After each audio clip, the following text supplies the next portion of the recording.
everybody. Thank you for coming here today. We're all here to meet and have a conversation with one of Korea's most celebrated fiction writers, Kim Young-ha, or also known as Young-ha Kim. I'm Krys Lee, and I'll be moderating this session, and our interpreter here, Yuna Cho, is with us as well. Kim Young-ha is known for both the sheer range of his material, imagination, and the voices that he's willing to explore in his fiction. He was originally born in Korea, but moved around quite often to the point where it's very difficult to say what is hometown, having grown up in a military family. As well, one of the most curious things that I find about Young-ha's background is that at age 10, he lost all his early memories due to an accident, and in a sense had to start all over again at that age. He went on to publish several novels and story collections and has won most of, or really all of, Korea's major prizes, including some of them twice. So without further ado, you have the booklet with his complete biography. I'd like to start our conversation. So Young-ha, your debut novel in Korea also became your debut novel in English with the title, I Have the Right to Destroy Myself, a very provocative title. Could you tell us a little bit about the origins of the book as well as your birth as a writer? 그 소설을 잘 나오나요? 오케이. 그 소설은 제가 28살 때, 한국 나이로 28살이니까 여기 나이로는 한 26살 때 쓴 거였는데, 그때는 굉장히 지금보다 좀 어두웠고요. 그리고 그래서 죽음, 자살 이런 것도 많이 생각을 했었고, 또 그 당시 한국 사회가 처음으로 뭐랄까요, 죽음이라든가 권태 이런 것들에 대해서 막 발견하고 있었던 그런 시점이에요. 그래서 자연스럽게 그 소설을 쓰게 되는데, 실제로 그 소설의 퍼스트 드래프트를 완성하는 데는 15일 정도밖에 걸리지 않았어요. 그래서 굉장히 에너지가 충만할 때였고, 뭐 남성 호르몬, 테스토스테론이나 막 이런 것들이 충만하던 그런 시기여서 굉장히 미친 듯이 글을 썼던 적이 있는데, 소설의 내용하고 그런 쓴 방식도 잘 어울렸던 것 같고요. I was just 26 years old when I wrote I Have the Right to Destroy Myself, my first novel. At the time, I was at a much darker place than I am now. I was thinking a lot about death and suicide, and also in Korean society at the time, these themes of death and the meaningless of life were becoming issues and trends in writing. I actually finished the first draft of this book in just a fortnight, in just 15 days. I was very young and very eager to write. I was fueled by testosterone, and I feel like the frantic pace of my writing really suited with the theme of the book as well. Thank you. One of your the thing about your work I find very interesting is each book is so different from the other. And one of the books that I've talked to a few Korean literary critics about who praised this novel to me was Black Flower, being they considered your most ambitious work in some ways. It excavates a little-known part of Korean history in Mexico and Guatemala, as well as it tells a sprawling tale of a cast of characters and, in a sense, chronicles historical issues where many of the other novels chronicle contemporary issues. And I'm wondering, you said both in your podcast as well as in the afterwards of the book that you wrote this book in a kind of trance. Or can you tell us more about how this process of writing Black Flower was different from some of your other books? 저는 사실은 크리스가 좀 전에 얘기했듯이 굉장히 다양한 소재와 배경을 가지고 작업을 하는데, 저는 어린 시절에 요즘에는 ADHD라고 말하잖아요. 주의력 결핍 장애라고 말할 정도로 한 군데 집중하는 데 좀 어려움을 많이 겪는 어린 아이였어요. 지금도 좀 그런 면이 있는데, 그래서 하나의 주제를 굉장히 오래 집착하지는 못하고 여러 주제를 옮겨 다니죠. 그런데 제가 지금까지 7권의 소설을 썼거든요. 그리고 많은 이제 단편 소설을 썼는데 지금 와서 지금 쓴 소설들을 다 돌아보면 어느 정도 일관된 것들이 있었던 것 같아요. 그것들은 하나같이 낯선 환경에서 적응하는 일종의 이미그레이션 히스토리 같은 그런 얘기들을 늘 사실은 써온 거죠. 빛의 제국 같은 소설은 저의 4번째 소설인데 이것도 역시 남한으로 내려와서 잊혀진 북한의 간첩이 적응해가는 과정이거든요. 근데 저는 이것을 스파이 소설이 아니라 하나의 어떤 이민자 얘기라고 생각하고 검은 꽃, 좀 전에 크리스가 얘기한 검은 꽃도 1905년에 멕시코로 갔다가 잊혀져 버린 그 한국 사람들의 얘기거든요. 그 사람들은 나중에 과테말라와 쿠바에도 가게 되죠. 근데 저 자신이 아까 말씀하신 것처럼 10살에 제 기억을 잃어버렸고 또 계속 떠돌아다녔기 때문에 아버지를 따라서 계속해서 새로운 환경에 적응하면서 새로운 아이덴티티로 살아남는 문제에 대해서 고민했거든요. 그런 게 소설에 일관되게 나타나고 있는 것 같아요. As Krys has just said, I write about a very wide range of subjects set in many various settings because I have so many different interests. From when I was a young boy, I almost, you could say in today's parlance, I had a bit of ADHD. I have difficulty concentrating on the same theme for a long time, and I like to write about many different themes. And regardless, however, in my output so far, I've written 7 novels and many short stories and novellas. I still see a consistent theme emerging, although I've written about so many different subjects. And that consistent theme, I think, is that of adapting to a strange and foreign environment. You could call it immigration. In my novel, Your Republic is Calling You, for instance, it's about a North Korean spy who was forgotten when in his mission in South Korea, and he lives there for decades without being called back. But in my way of thinking, this is not a spy novel. It's about a North Korean person who has become an immigrant in South Korea.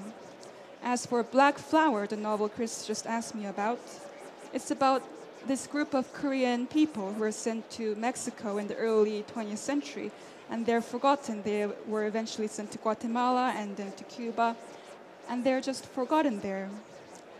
And as also Krys said before, I lost my memories from before the age of 10, and because I grew up in a military household, we were moving so much all the time, I always had to remake myself whenever we went to a new place. I was always struggling with these new identities of myself, and I think that is reflected in my writing.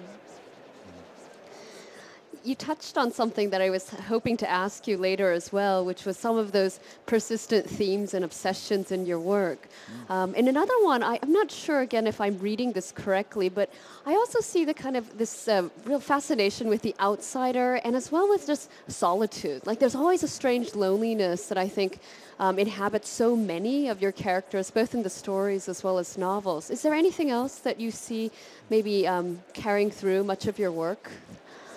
제가 처음 1995년에 소설을 쓰기 시작했을 때 한국 소설은 전통적으로 고향이라든가 그런 것에 굉장히 집착하는 소설들이 많이 있었어요. 그런데 저는 고향이라는 게 아예 없고 또 계속해서 새로운 환경에 살아남아야 되는 그런 사람이었기 때문에 처음부터 그런 소설을 쓸 수도 없었고, 그러니까 고향이라든가 한국의 전통 이런 것에 대해 쓸 수도 없었기 때문에 새로운 이야기들을 계속 쓰고 또 계속 떠돌아다니는 사람들의 얘기를 쓸 수밖에 없었고, 근데 그런 것들이 그 당시에 한국 사회의 변화하고 잘 맞았던 것 같아요. 그러니까 제가 한국에서 가장 훌륭한 작가는 분명히 아닌데요. 그런데 1990년대 이후에 한국 문학을 대표하는 작가가 된 것은 그런 한국 사회의 변화, 그러니까 시골, 농촌이 없어지고 그다음에 공동체가 해체되고 그 새로운 환경에서 모두가 다 적응해가는 삶을 살아가는데 제 소설이 잘 맞았기 때문이라고 저는 생각하거든요. 그래서 저는 한국 사회를 그렇게 생각합니다. 한국에 사는 사람들 자체가 하나의 디아스포라를 겪고 있어요. 저희 아버지 같은 경우에는 일제시대에 태어나서 한국전쟁, 그 다음에 한국의 경제발전 모든 걸 다 겪은 사람이거든요. 이 사람들은 같은 곳에 있지만 세상이 계속해서 너무 빨리 변하기 때문에 한 곳에 있으면서 디아스포라를 겪는 이상한 사람들인데 지금 한국 사회가 그렇게 빨리 변한다는 것이 제 소설의 어떤 경향하고 잘 맞았기 때문에 아마 그런 일이 90년대 이후에 제가 이렇게 주목받게 된 이유가 아닌가.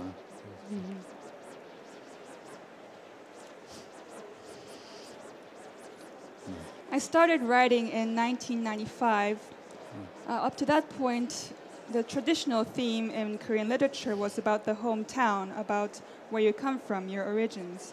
But as I told you, I don't think that I have a hometown in the real sense of that word. I always had to survive and adapt to new environments all the time. So it was impossible for me to write about hometown in the way traditional Korean writers used to write. I was always writing about new things. And I think this fit very well with the changes of Korean society at the time. There were so many changes going on. People were moving from the rural society to the urban society. And they were having to adapt to these new environments. And this is what my writing is about. And that's why I think I became so much more well-known in the 90s. And I came to kind of exemplify the 90s Korean writing, although I hardly consider myself the best writer in Korea. I think that Korean people living in Korea actually have a diaspora inside Korea, because just take my father, for example. He was born under the Japanese occupation. He experienced the Korean War and then the Korean society moving into a rich westernized capitalist society. He experienced all these changes just in his own life. And so you can see that although the Korean people are living in the same physical space, maybe, these people, the history has changed so rapidly that they are in the same space, but mentally they are not. They are experiencing this diaspora. And I feel that my writing reflects this breakneck change, and that's why I came to attention in the 1990s. I want to move on to, there's so many questions that I have about your work, but I think I also want to look at some of the activities that you've been doing outside related to your fiction. And I feel like there's a pressure on writers from other countries, or all countries in general, but particularly on Korean writers today, to represent their nation and to be that voice. And I know recently, of course, you've been writing op-eds for the International New York Times. And again, there's a scrutiny coming from both the West as well as Korea on what you're writing. How do you handle that pressure, and what has that been like for you, having to be a spokesman about what your country is? 그 뉴욕 타임즈에 그 매달 그 글을 쓰는 거 우리 크리스가 계속 저를 도와줘 왔는데요. 이 문제에 도움을 많이 받았는데, 크리스나 저나 이제 똑같이 그런 문제를 느끼죠. 근데 제가 더 많은 압력을 받고 있죠. 왜냐하면 저는 한국어로 글을 쓰니까 한국을 대표해야 된다는 그런 압력이 있죠. 근데 한국 같은 사회, 그러니까 오랫동안 전 세계로부터 존중받지 못해왔던 사회, 자존감이, 즉 셀프 이스팀이 부족한 사회에서는 작가들이 마치 전 세계에 나가서 한국을 홍보해 주기를 바랍니다. 그런데 문학이라는 것은 한 사회의 아름답고 멋진 모습을 얘기하는 게 아니잖아요. 우리는 굉장히 비관주의적이고, 우리는 이 사회의 이 아픈 부분, 그다음에 어두운 부분들을 본질적으로 좋아하게 생겨 먹었어요. 그래서 그런 얘기를 쓰게 되죠. 그래서 제 소설이 해외에 나가서 번역이 되지만 아마 읽으면 별로 좋아하진 않을 한국 사람들이. 그런데 안 읽으니까 별 문제가 없었어요. 그런데 제가 매달 뉴욕타임즈에 쓸 때 뉴욕타임즈 에디터가 저에게 기대하는 게 있죠. 그것은 한국의 아름다운 모습을 쓰라는 게 아니라 한국 사회가 현재 겪고 있는 문제에 대해서 쓰라는 거거든요. 근데 이런 것을 매우 불편해하는 한국 사람들이 많이 있어요. 이런 모습을 네가 꼭 해외에 나가서 알려야 되겠냐, 그래서 그렇게 얘기하는데 그것은 상당히 좀 어려움을 겪는 문제고, 즉 터키에 있는 그 예를 들면 뭐 오르한 파묵 같은 작가도 비슷한 문제를 겪는데, 터키가 갖고 있는 어두운 문제를 밖에 나가서 얘기할 수밖에 없는 입장인데 이것을 얘기하면 터키 사람들은 싫어한단 말이죠. 이런 굉장히 이중적인 상황에서 그 압력을 많이 받게 되는데요. 근데 이건 뭐 피할 수 없는 일이라고 생각하고, 요새는 이런 압력을 좀 덜어내기 위해서 집에서 빵을 굽고 있어요. 쿠키도 만들고. 요새 새로 시작한 일인데 굉장히 어떤 스트레스를 받을 때 이렇게 기분이 이렇게 좀 편안해져요. 왜냐하면 글을 쓴다는 것은 오랫동안 우리가 그렇잖아요. 창조적인 과정이고 많은 스트레스와 많은 그 정신적 집중이 필요한데, 빵은 레시피대로 만들면 되는 거예요. 그래서 그러면서 뭐 그냥 감당하고 있습니다. As Krys mentioned, I'm writing a monthly op-ed for the New York Times with a lot of help from Krys. And both of us experience this pressure she asked me about. But me, I think I experience it more as a writer. In Korean society, we have this feeling of that we haven't been well represented to other countries. Other countries don't know about our existence.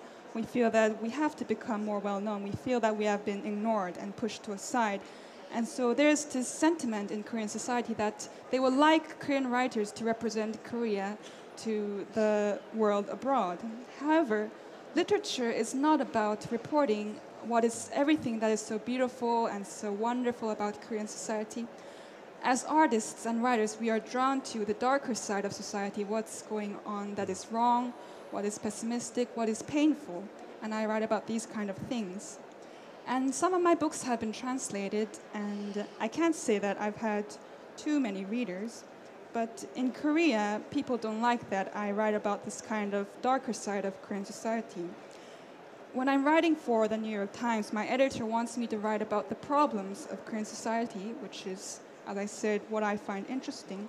However, within Korea, there is this outrage that, do you really have to write about this kind of thing? There's a Turkish writer I'm sure you're familiar with called Orhan Pamuk. He also writes about the pessimistic side, the underbelly of Turkish society, and he also experiences a backlash from people within Turkey. Do you have to represent our country in such a negative way? And so you see the pressure comes both from within and both from without. And these days I'm coping with this pressure by a new hobby. I've taken up baking. I'm baking cookies and tarts. And the creative process is a very stressful one, but with recipes, you just have to follow the steps. So that's how I'm coping with the stress these days. You have a long-lasting relationship in Korea with one of its most respected publishers, 문학 동네. But you also have a very long and maybe lesser-known relationship overseas with the film industry. I mean, many of your books have been turned into films, and I think, what is it, last year or the year before, the Jeonju Film Festival did a retrospective of those adaptations. What has been your relationship? What has that relationship been like creatively for you? How has that influenced you? Filmmakers Yes. or other. With filmmaking as well as like just the process for you.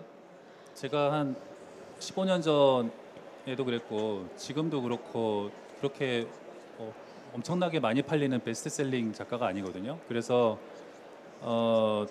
좀 다른 데서 돈을 벌어봤으면 좋겠다라고 생각을 했었는데 이상하게 한국 영화계에서 제 소설을 굉장히 좋아해요. 그리고 특히 인디펜던트 필름을 하시는 분들도 좋아하고 상업적인 사람들도 좋아하고 그런데 그래서 거의 대부분의 제 소설이 판권이 영화가 팔렸어요. 그런데 제 소설로 영화를 만드신 분들은 대부분 다 실패했어요.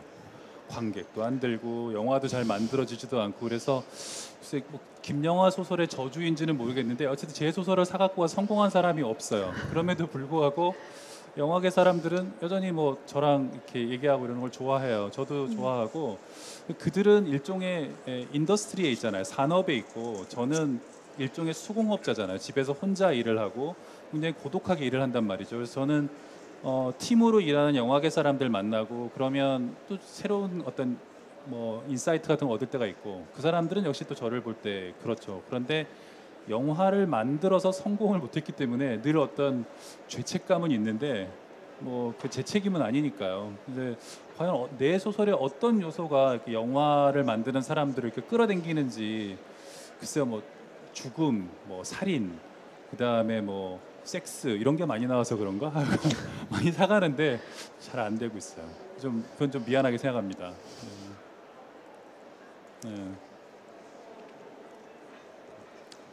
I've been writing for, let's say, about 15 years, but I've never been what you would call such a million seller. So, of course, I'm always open to finding other sources of income for myself. And the film industry has always liked me.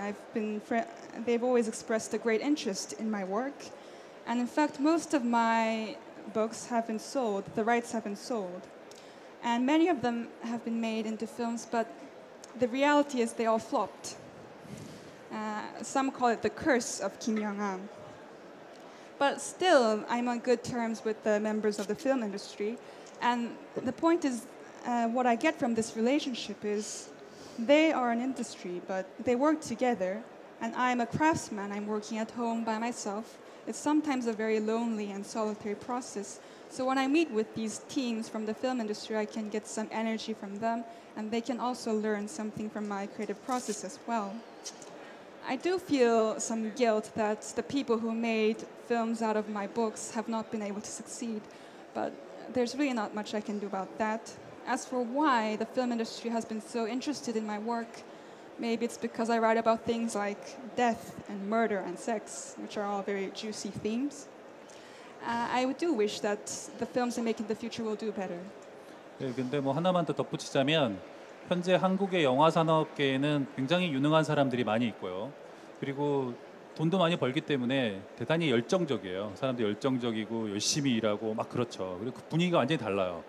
그런데 한국의 문학계는 가라앉는 배와 같아요. 그래서 우리는 가끔 제가 농담 삼아서 타이타닉에 타고 있는 그런 현악 사중주단, 스트링 쿼텟 같은 느낌을 받는데 그냥 한국 문학이라는 것은 서서히 침몰하는 배가 아닐까 이런 생각을 하고 있어요. 뭐 한국 문학뿐만 아니라 전 세계 문학이 다 비슷하죠. 그런데 한국 영화계는 전 세계에서도 좀 드물 정도로 굉장히 활력이 있는 그런 산업계라서 그 친구들 만날 때 좀 에너지를 받을 때가 있어요. I'd just like to add a bit about that to contrast the film industry and the publishing industry in Korea. There are so many talented filmmakers in Korea, and because the rewards for success are very high, they're very passionate and very motivated. However, in contrast, in the publishing industry, I feel like sometimes we're on a sinking ship, that we're the string quartet from the Titanic. That's the feeling I get. This, of course, is not just in Korea. The publishing industry is in trouble worldwide. However, the Korean film industry is remarkable, I think, even out of the film industry in other countries, because it's just doing so well. There's so much talent and passion, and I get a lot of energy from them. You once told me that when you first set out for the years that you lived overseas in Canada and New York City, that you had considered yourself and wanted to be an international writer. But then as you were living in New York, I think it was 2 years, was it for 2 years, you realized that you were a Korean writer. I was intrigued by that statement, and I'd like to hear what you meant by that. 저는 어떤 판타지가 있었는데요. 제가 이제 신인 작가였을 때 제 소설이 굉장히 훌륭하다고 생각했어요. 굉장히 훌륭한데 한국에선 왜 이렇게 안 팔릴까 굉장히 고민하고 한국 독자들에게 문제가 있다고 생각을 했어요. 그래서 다른 나라에 번역돼서 팔리면 거기에 엄청난 독자들이 생길 거라고 생각을 한 거예요. 그래서 여기 제 책을 프랑스에서 내신 저기 출판 사장님도 계시고 여러 나라 제 책을 내신 출판사 사장님들이 와 계시지만 여러 나라에서 내봤지만 그 나라에서도 많이 팔리지 않았어요. 이게 한 열 몇 개 나라에서 그런 일이 벌어지자 이거는 내 문제구나. 내 소설이 갖고 있는 문제구나라는 걸 정확히 알게 된 거예요. 한국 독자 문제가 아니고. 그리고 돌아보니까 한국 독자들이 가장 저를 사랑하는 독자예요. 그리고 뉴욕에서 비로소 깨달은 것은 문학은 본질적으로 모국어로 한다는 거죠. 우리가 지금 이런 거대한 마켓에서 이 얘기를 하기는 좀 이상한 얘기지만 번역으로 우리는 물론 좋은 작품을 읽을 수 있죠. 그러나 그것은 마치 장갑을 낀 손으로 사랑하는 애인을 애모하는 거랑 좀 비슷한 거라고 생각해요. 진짜 즐거움은 자기 나라 작가와 느끼는 거죠. 근데 물론 번역을 통해서도 좋은 걸 느낄 수 있지만 그래서 뉴욕 생활, 밴쿠버 생활 이렇게 하면서 나는 결국 내 모국어로 문학을 하고 나를 가장 깊이 이해하고 사랑하는 독자들은 한국 독자구나라고 생각해서 요새는 그렇게 해외 마켓에 대해서 별로 그렇게 예전처럼 관심이 별로 없어요. 근데 런던에는 20년 동안 와보질 않아서 한번 꼭 와보고 싶은 마음에 오늘 오게 됐는데 그렇습니다. 예.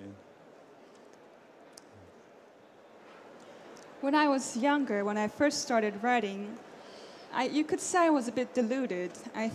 Because my novels weren't doing as well as I wanted them to do, I thought the problem was that Korean writers didn't appreciate me. And so I thought that if I could publish my books in other countries, maybe people in other countries would appreciate me more. So I tried in many countries. Some of the editors who have published my books in other countries are here today, in France and so on. But they didn't do well in those countries either. So I came to realize that the problem is me. It wasn't the Korean readers. But over the time, I've come to realize that it's actually my readers in Korea who love me the most. When I was living in New York, I realized that literature is really something you write in your own language, in your mother tongue. Of course, you can appreciate good literature in any language in translation, but I think reading literature in translation is like caressing your lover with gloves on. It's not really the same thing. And so when I was living in New York and Vancouver, I felt more and more that Korean is my native language, it's the language I want to write in, and Korean readers are my readers who love me the most. And so these days I'm not so passionate about publishing my work in other countries as I was before. However, I haven't been in London in 20 years, so I really wanted to come this time for the book fair. And speaking of translation, which you brought up with that very memorable metaphor that I don't think I'll ever forget, you're one of the few Korean writers who can read English really comfortably. And so I'm curious about the translations that you've had many books translated now into English, and I'm actually translating Kim Young-ha's novels at this point as well. And I'm curious what you feel like when you look at those translations. What do you think is preserved of your work, and what is inevitably compromised by the nature of translation?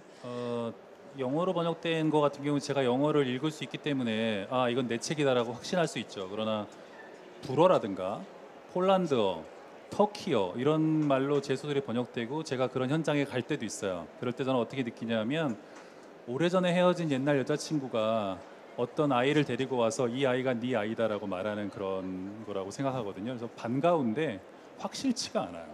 이게 내 소설인지가 확실치가 않은데 어쨌든 그렇지만 나는 일종의 알리바이로 거기 와 있는 거잖아요. 증거로 이 소설의 저자로서 이 책의 어떤 오센티시티를 확증시키기 위해서 거기 와 있는 거니까 저자인 척하고 앉아 있지만 내 뒤에 서 있는 내 뒤에 있는 그 책, 폴란드판이든 터키어판, 내가 읽을 수 없는 책들은 사실 내 책이라기보다는 폴란드 문화나 터키 문화의 일부인 거죠. 그래서 저는 번역이 된 것은 내 소설이라고 더 이상 생각하지 않고요. 그것은 그 다른 나라의 문화에 이미 속한 것이고 번역자가 일종의 또 하나의 저자라고 생각을 합니다.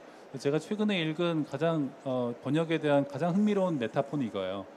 번역자는 작가를 연기하는 사람이라는 거예요. 액팅을 하는 거죠. 그 다른 나라 문화를 그 독자들 앞에서 작가의 목소리를 흉내내는 연극 배우 같은 거잖아요. 그래서 근데 그렇다면 어느 정도는 번역자 것인 거죠. 그래서 사실은 저는 물론 이제 제 에이전트가 여기저기 책을 팔지만 그렇게 별로 번역의 질이라든가 번역을 잘했는지 알 수도 없고요. 그걸 알려고 노력하지도 않아요. As you mentioned, I can read my own translated works in English. However, that's the only language I can read other than Korean. I can't confirm the quality of translations of French or Dutch or Turkish.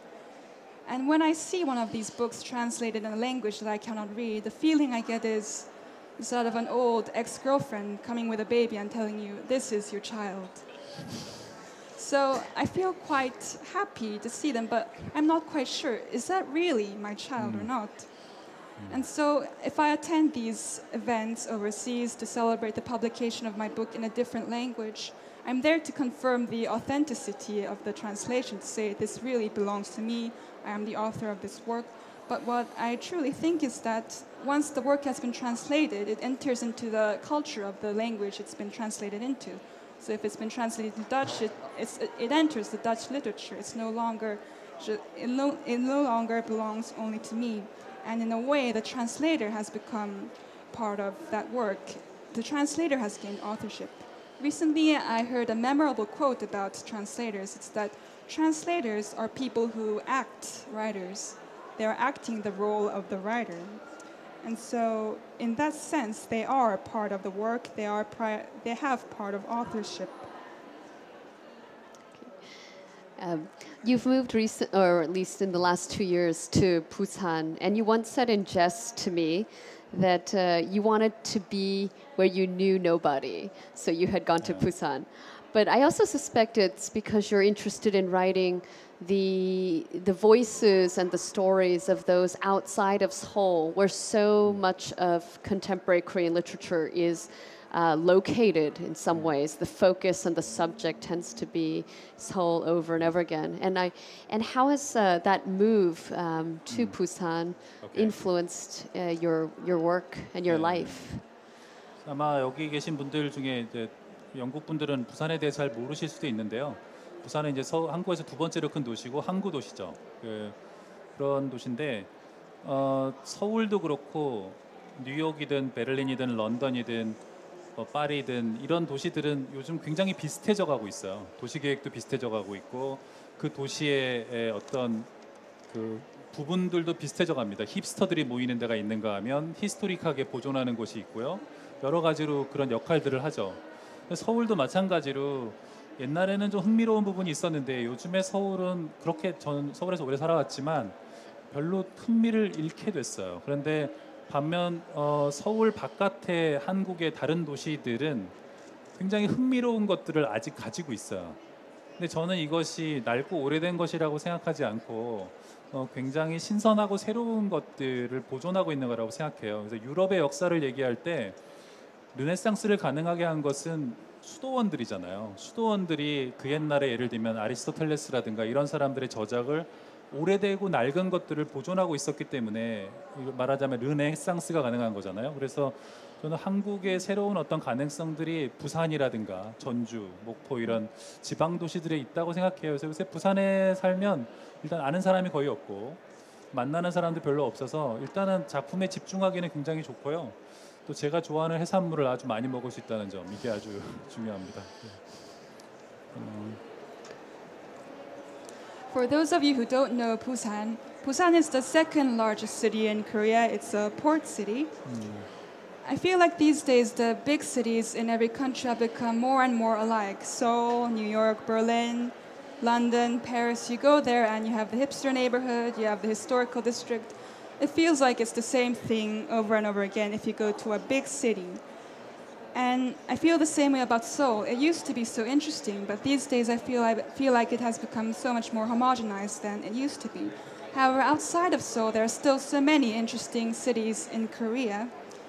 And these cities preserve so many interesting things.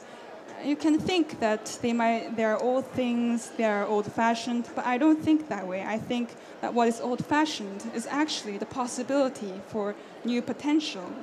If you look at the Renaissance in Europe, it was possible because the monks were preserving the old classics. They preserved the works of Aristotle.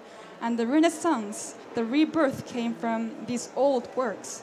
So I feel that this kind of rebirth in Korea will come from these cities outside of Seoul that are preserving what is old in Korea, cities like Jeonju, Mokpo, and Busan.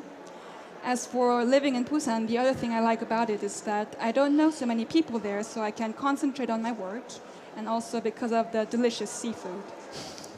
하나만 더 얘기하자면 그 서울은 뉴욕이랑 마찬가지로 여러 지방 사람들이 모여서 살잖아요.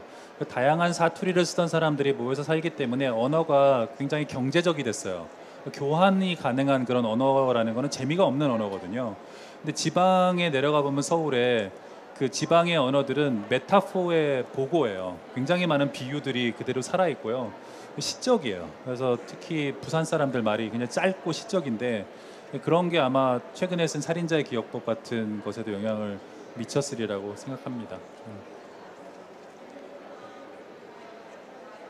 I just like to add something briefly. In Seoul, there are people from many different areas of Korea, and they used to speak different dialects in their own towns. However, once you're in a big city, you have to be economic about how you talk. You have to understand each other. It's like Globish. You have to have a language that everybody understands. So a lot of this individuality of the dialect gets lost. And so it's not as interesting as it used to be. However, if you go to the regional areas, they all still have their own dialects. And it's so much richer in terms of metaphor, and it's just so much more poetic. The people of Busan, the Busan dialect, it's quite laconic and still very poetic. And I feel like this Busan dialect has influenced my latest novel, Memories of a Murderer. Yeah. Last, if a reader were new to your work, which book would you recommend and why? Is there a particular favorite audience, speaking in English. With the assumption that it's been translated into English. Yes, I wanted. No. Again? 네, 괜찮아요. 저가 추천한다면 빛의 제국 먼저 추천하고 싶고요.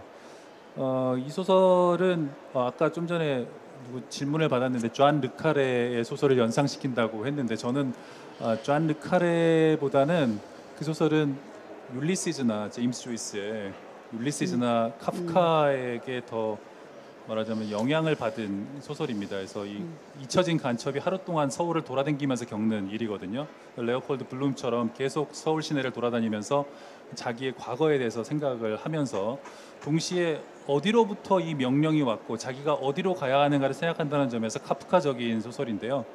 아마 좋아하실 거라고 생각합니다. I like to recommend Your Republic is Calling You. I just received a question recently. They said that this book made them think about John le Carré. However, my influence when writing this book was actually more Ulysses or Kafka. It's very like Leopold Bloom in a way that this person is walking around all day with his forgotten imperative.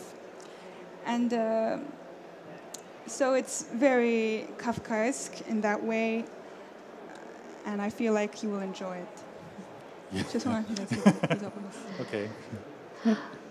Are there any questions from the audience? We have a little bit of time to take questions, and there'll be a mic, a roving mic available. Hello. I read Your Republic is Calling You, and I understand that you. Thank you. And I just wanted to find out, because I know it's been translated to English. It's also been translated to Italian and to French as well. Yes. And I just wanted to know about the original title. So the original title was Eternal Empire of Light. Yes. And why that wasn't kept in the English translation, but it was kept in the other translations to other languages. The book. No. 그 책은 한 7개 언어, 8개 정도 언어 정도로 번역이 돼 있는데 대부분의 출판사의 에디터들은 저의 오리지널한 제목을 존중해 줬는데요. 오직 미국 출판사 그 휴턴 미플린 하코트만 제목을 바꿔야겠다고 주장을 했어요. 처음에는 저는 반대했지만 좀 전에 얘기한 이 소설에 굉장히 중요한 거는 누군가가 그 사람을 써놓은 호출한다는 거거든요. 호출하고 그 명령을 받고 그 카프카의 주인공들처럼 성으로 오라던가 아니면 법정으로 출두하라는 명령을 받고 헤매는 사람이거든요. 그래서 제 에디터가 미국 에디터가 이것은 그래서 콜링이라는 것이 굉장히 중요하다. 그래서 그렇게 얘기했기 때문에 제가 그렇다면 내가 납득할 수 있다. 누군가가 불렀고 그것에 응답하는 얘기라는 점에서는 그 소설이 갖고 있는 카프카에스크한 점들을 잘 포착했다고 생각했거든요. 했지만 다른 출판사들은 대체로 다 존중한 것이었습니다. To answer your question, as you said, it's been translated into 7 or 8 different languages, and in most countries, the editors kept the original title. However, my American publisher wanted to change the title, and I was against it at first, but they eventually convinced me, saying that in this novel, what's important is the idea of someone calling you, someone summoning you to do their bidding. What's important is the order, and you get lost while you're trying to follow that order, but that was the gist of it. And they convinced me that way, and so I decided that it would be a good title for the English version. 이게 다 케이스 바이 케이스인데요. 첫 번째 소설 I Have the Right to Destroy Myself, 이 소설은 오리지널 타이틀을 예를 들면 미국은 존중했고요. 저기 계신 저의 프랑스 에디터께서는 프랑스에서는 또 바꿨어요. 그것을 라모르 아 드미모로 바꿨거든요. 이것은 어떤 에디터의 어떤 팔러시나 정책이 아니라 그때그때 책에 따라서 그 나라의 독자들이 가장 잘 받아들일 수 있는 형태로 에디터가 제안을 하는 것이고 저는 웬만하면 존중하는 편이에요. 아까도 얘기했듯이 제 책이 아니라고 생각하거든요. 그래서 굉장히 열려 있습니다. It's really different depending on the book, case by case. For instance, my first book, I Have the Right to Destroy Myself, in America they kept the original title, but in France they changed it. And so the editors, they decide upon the title in every country to fit what they think the readers will best understand for the reader's experience. And I respect that choice because, as I said, I don't really consider a translated work belonging entirely to myself anymore. When your work is translated into various languages, do you find that changes the way you write? Or do you stick to your vision? Or do you find you start thinking about the readers in different cultures and that changes it slightly? And also, who are your other influences apart from modernists like Kafka and James Joyce? 다른 나라 독자를 위해서 쓴다고 생각하고 쓰시는지, 그리고 카프카와 율리시즈 말고 또 다른 인플루언스가 누가 있는지. 예, 다른 나라 독자들을 전혀 의식하지 않을 수는 없는 상황에 이제는 살게 됐고요.